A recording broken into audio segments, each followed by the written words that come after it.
ব্রিটেনে একের পর এক অভিযানে আতঙ্ক ছড়িয়ে পড়েছে ব্রিটেনে বসবাসরত বাঙালিদের মাঝে। রাজনৈতিক আশ্রয়ের আবেদন প্রত্যাখ্যান হওয়ায় নাগরিকদের বাংলাদেশে ফেরত পাঠানো হবে।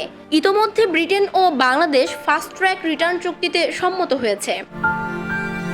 ছাত্র, শ্রমিক অথবা ভিজিট ভিসায় ব্রিটেনে এসে আবেদনকারী বাংলাদেশিদের জন্য বড় দুঃসংবাদ।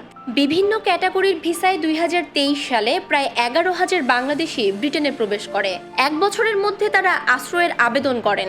কিন্তু ব্রিটেনের অবৈধ অভিবাসন প্রতিরোধ প্রতিমন্ত্রী মাইকেল টমলিনসন জানান, বাংলাদেশের সাথে সম্পর্ক ঠিক রেখে অবৈধ যাতায়াত বন্ধ করতে চায় ব্রিটেন।